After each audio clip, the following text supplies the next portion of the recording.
Assalamualaikum warahmatullahi wabarakatuh. Waalaikumsalam warahmatullahi wabarakatuh. Selamat sore anak-anak. Selamat sore Ibu. Apa kabar? Baik Bu. Masih seger kan matanya? Masih Ibu. Ya udah, sebelum kita memulai pelajaran, sebaiknya kita berdoa dulu. Yuk silakan dipimpin doanya. Berdoa mulai. Berdoa selesai. Sebelum kita memulai pelajaran, sebelum kita membahas tentang Ahmad Dahlan, kita absen dulu ya. Yang tidak masuk siapa dan yang masuk siapa. Ilomaila Bitanti, Hadir. Indah Lestari. Indah Lestari masih di toilet Bu. Kok belum balik-balik? Udah jam berapa ini? Udah waktunya masuk kelas belum balik. Nah, nggak tahu tadi. Doni Ferdian, Doni izin sakit. sakit. Ada suratnya tidak? Tadi ada Bu di situ. Terus kemana? Kok ini tidak ada? Nggak tahu. Sudah. Kalau ada surat di atas meja guru jangan dimainin. Iya Ibu. Jadi tidak hilang. Baiklah, hari ini kita akan membahas tentang Kiai Haji Ahmad Dahlan. Ada yang tahu nggak Kiai Haji Ahmad Dahlan ini siapa? Kiai Haji Ahmad Dahlan ini selalu lama ya Be? Ulama, bisa dibilang dia ulama. Dia pendiri salah satu organisasi terbesar di Indonesia, yaitu Muhammadiyah. Saya tahunya ini Bu, yang kampus Ahmad Dahlan itu loh Bu, universitas. Ya, karena kan ada nama beliau juga. Nah, sekarang Ibu akan bacain, Ibu akan ceritain bagaimana biografinya, kehidupannya, sejarah perjuangan dia. Ahmad Dahlan, beliau dikenal sebagai pendiri Muhammadiyah, salah satu organisasi Islam terbesar di Indonesia. Beliau juga merupakan seorang ulama dan salah satu tokoh pembaharuan Islam di Indonesia. Berkat perjuangan jasa-jasa Kiai Haji Ahmad Dahlan, pemerintahan Indonesia menganugerahkan gelar pahlawan nasional kepadanya.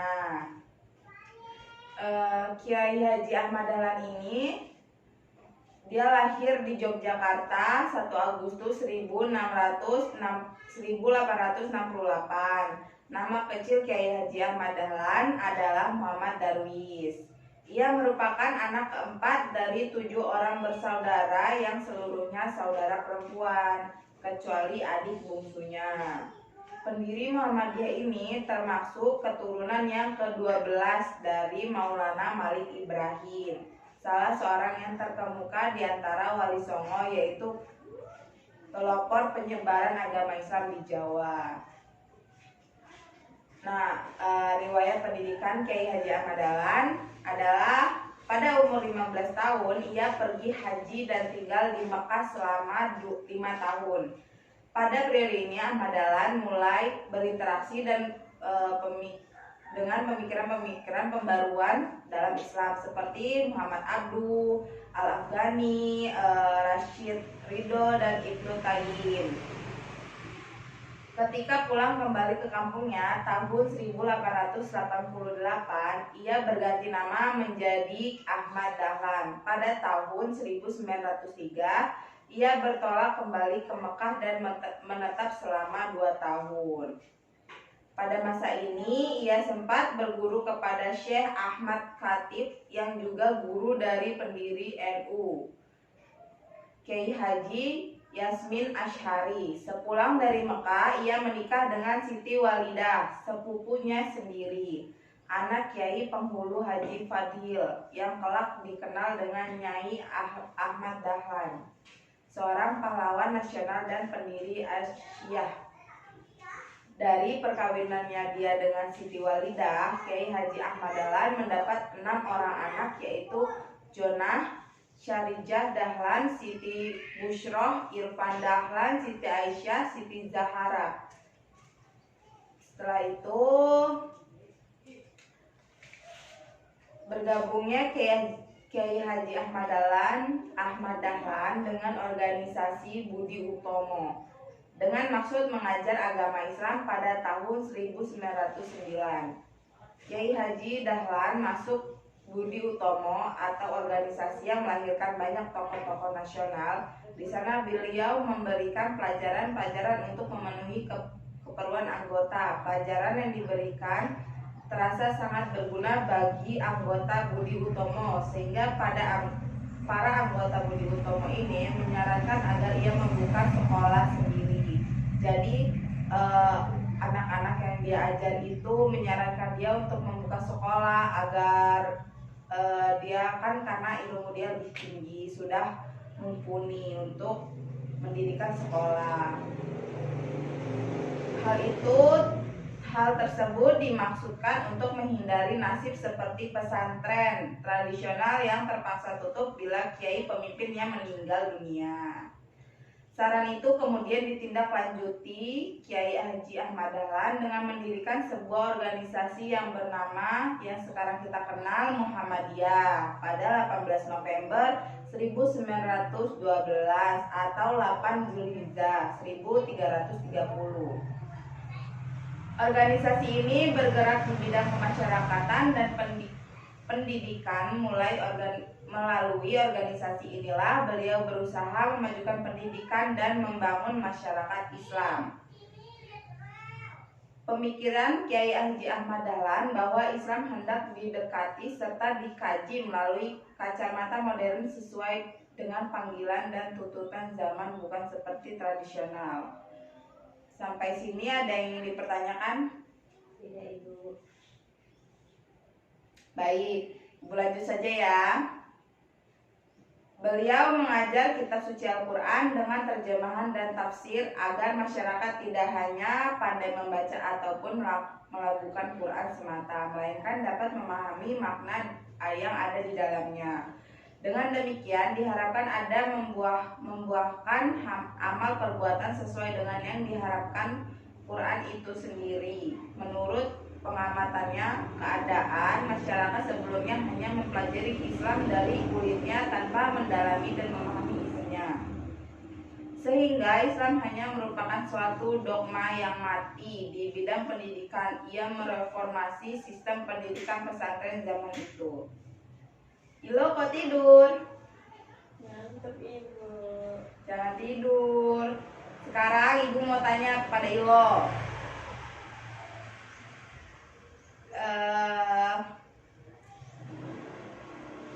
Kiai Haji Ahmad Dahlan lahir di mana dan tanggal berapa, bulan berapa, tahun berapa? Coba Ilo jawab.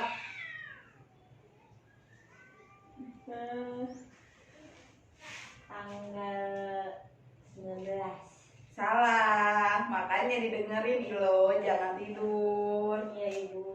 Kiai Ahmad Dahlan itu dia lahir di Jogja tanggal 1 Agustus 1868.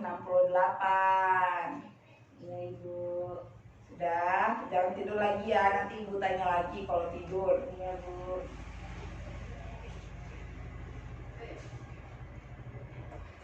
Setelah itu, yang menurutnya tidak jelas jenjangnya dan tidak efektif metodenya lantaran mengutamakan menghafal dan tidak merespon ilmu pengetahuan umum.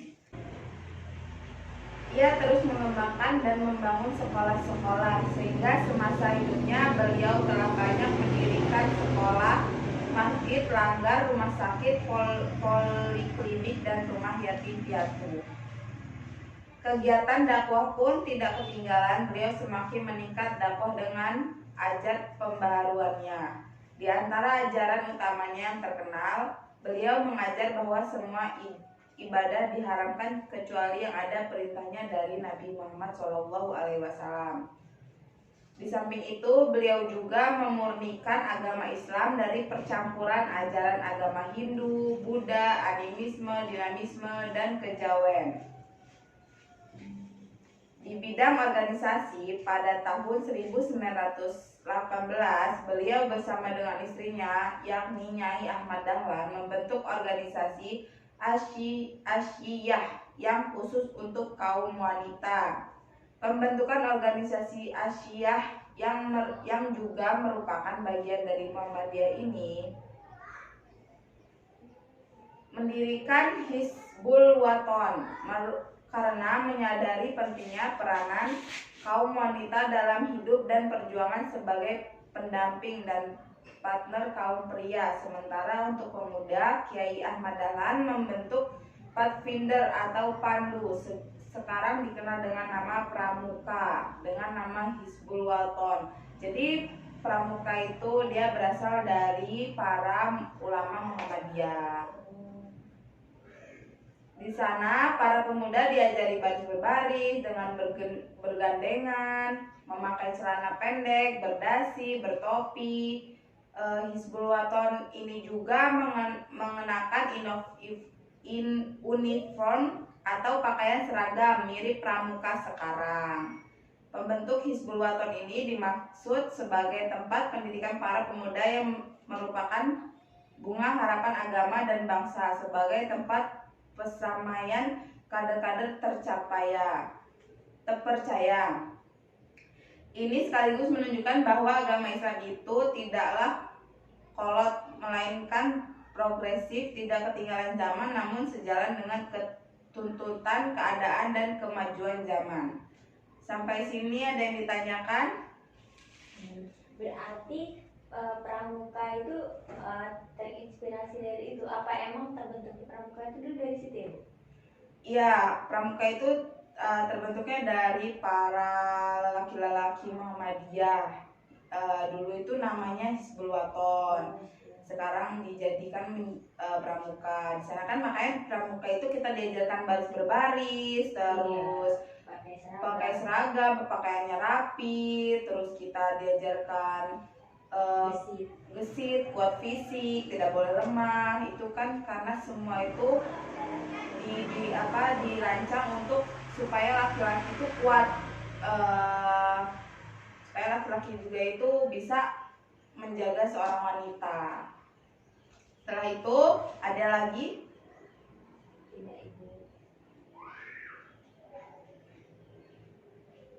Setelah itu ketika mengadakan dakwah di Banyuwangi, beliau diancam akan dibunuh dan dituduh sebagai kiai palsu.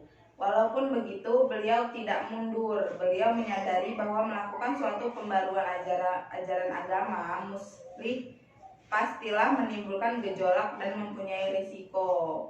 Zaman dulu itu kan kayak banyak yang mengaku kiai palsu, jadi dia itu salah satu yang dituduh sebagai kiai palsu, padahal dia adalah ulama yang sangat terpandang. Dia juga yang pendiri Muhammadiyah itu pada zaman dulu.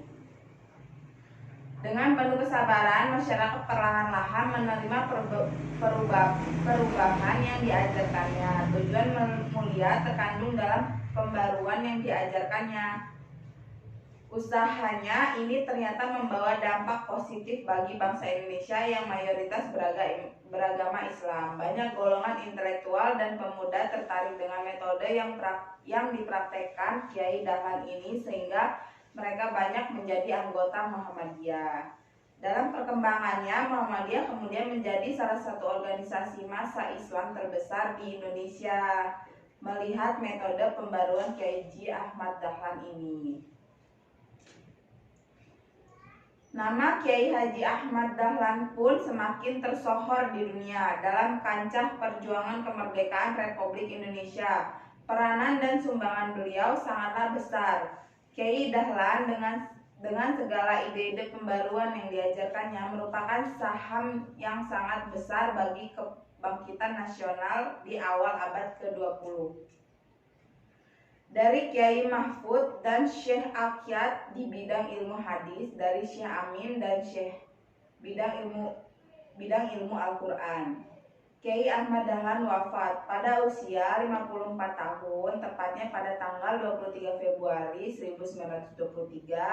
Kiai Ahmad Dahlan wafat di Yogyakarta. Beliau kemudian dimakamkan di Kampung Karangkajen, Brontokusuman, wilayah bernama Mergangsan di Yogyakarta.